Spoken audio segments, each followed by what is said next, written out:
Perkara itu sampai kepada Nabi SAW. Baginda pun memuji-muji Allah. Jadi sebelum berucap, kemudian berkata, kenapa ada orang-orang yang mengelak diri daripada sesuatu yang saya lakukan? Demi Allah, sesungguhnya akulah orang yang paling kenal Allah dan paling takut kepadanya. Dengan sanadnya Imam Bukhari meriwayatkan daripada Ibni Abi Mulaikah. Beliau berkata, hampir-hampir dua orang yang terpilih binasa, yaitu Abu Bakar dan Umar.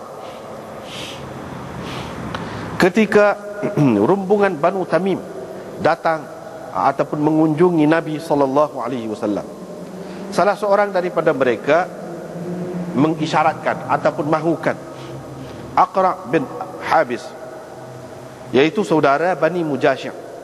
Ini salah seorang daripada Bani Mujashir. Yang seorang lagi mahukan yang lain pula. Abu Bakar pun berkata kepada Umar, kamu tidak lain, kamu hanya mahu menyanggah pendapat aku saja. Abu Bakar kata. Umar kata, aku tidak bermaksud menyanggah pendapatmu. Lalu naik derah suara mereka di hadapan Nabi SAW. Maka turunlah ayat, ya ayyuhalladzina amanu la tarfa'u aswatakum. Wahai orang-orang yang beriman, jangan kamu angkat suara-suara kamu melebihi suara Nabi, hingga kepada firman-Nya azim. Ibnu Abi Mulaikah berkata, Ibnu Zubair mengatakan, selepas itu Umar apabila bercakap dengan Nabi SAW, itu selepas itu Umar idza haddatha, selalu. Adapun walam yadhkur dzalika an abihi, yakni Abu Bakar, itu jumlah mu'taridah, orang panggil jumlah mu'taridah. Selepas itu Umar, dia tidak sebut ini daripada ayahnya. Yani Ibnu Zubair tidak sebut perkara ini daripada ayahnya. Maksudnya ayahnya itu Abu Bakar. Idza haddatha Nabi sallallahu alaihi wasallam, jadi Umar tu bila dia bercakap dengan Nabi sallallahu alaihi wasallam tentang sesuatu perkara, haddathahu ka akhi sirar, dia akan bercakap seperti orang berbisik. Dia tidak memperdengarkan, ini terlalu perlahan sehingga Nabi SAW tanya dia apa? Begitu. Tanya dia untuk mendapat kepastian, kerana perlahan dia bercakap upah pada itu. Diriwayatkan daripada Aisyah Ummul Mukminin, sesungguhnya Rasulullah SAW pernah berkata pada masa sakitnya, yakni sakitnya membawanya wafat, suruhlah Abu Bakar biar dia jadi imam kepada orang. Aisyah berkata, saya pun kata, sesungguhnya Abu Bakar kalau dia berdiri di tempatmu, dia tidak akan dapat memperdengarkan bacaannya kepada orang, kerana akan menangis. Suruhlah Umar biar dia jadi imam. Nabi SAW pula kata, suruhlah Abu Bakar biar dia jadi imam kepada orang. Aisyah berkata, saya berkata kepada Hafsah, kamu katalah, Abu Bakar ni kalau dia berdiri di tempatmu, dia tidak akan dapat memperdengarkan kepada orang, yakni bacaannya, kerana dia akan menangis. Suruhlah Umar biar dia jadi imam kepada orang. Hafsah pun turut cakap Aisyah itu. Dia pun katalah, yakni kepada Nabi SAW. Nabi SAW kata pula, sesungguhnya kamu ini betul-betul seperti perempuan-perempuan yang melihat Yusuf itu. Suruhlah Abu Bakar biar dia sembahyang, biar dia jadi imam kepada orang ramai. Ketika itu Hafsah pun berkata kepada Aisyah, ma kuntu li usiba minki khairan, aku tidak akan mendapat apa-apa kebaikan keranamu. Boleh menyakit saja buat temu. Gitulah kalau kita bahasa Kelantan. Tak ada lain, boleh nyakit buat temu. Mana gitu. Kita tengok sekali dulu lah. Jadi kita masih lagi dalam bab hak dulu ni.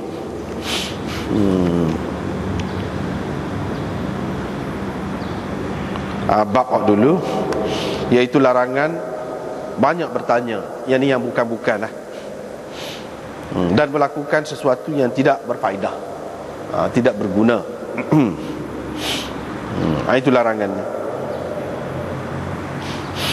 Dan firman Allah, jangan tanya perkara-perkara yang mana jika dinyatakan kepada kamu akan menyusahkan kamu, akan menyusahkan kamu dan tidak akan menyenangkan kamu. Jadi di bawah hadis ni hadis malam ni kita baca ni riwayat Anas. Dia kata ni yang contoh yang kalau tanya benda hak tak ada faedah, tak boleh. Contohnya hak ni.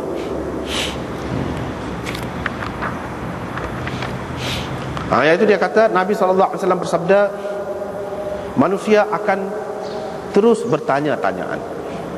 Jadi ada manusia yang akan bertanya lah hak ni. Bertanya hak ni. Ini Allah ni, dia menjadikan segala sesuatu.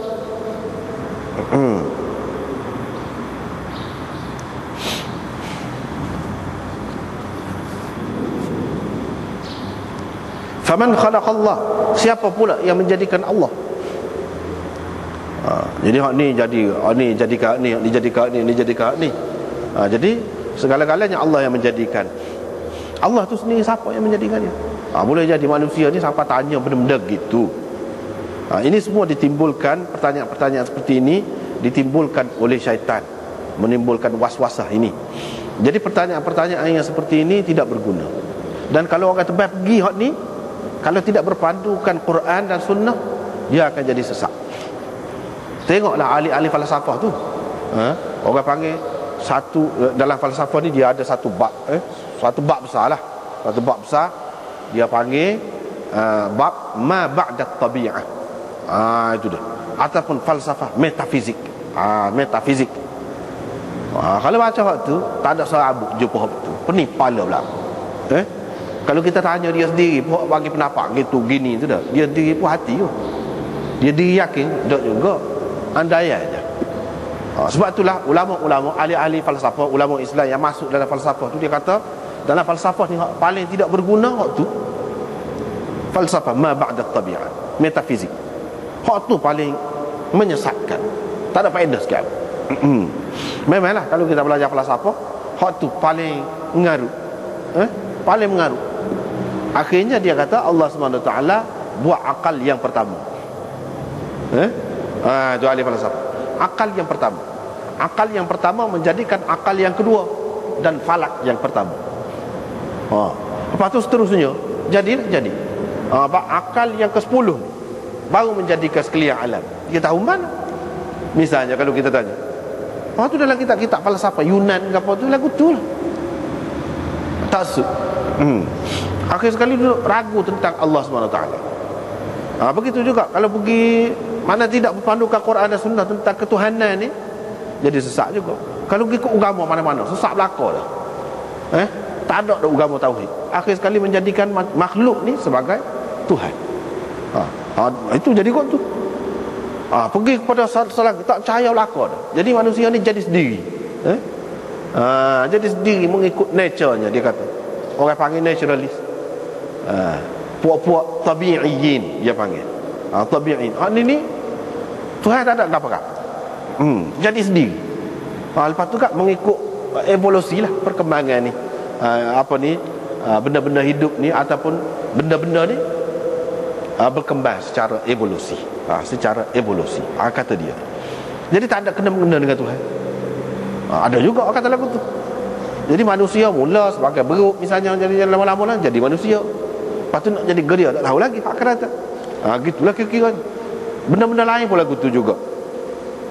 Ada pula yang mengatakan Allah SWT hanya menjadikan mula-mula saja. Lepas pada tu tak ada kena mengena. Macam-macam. Yang mana akhirnya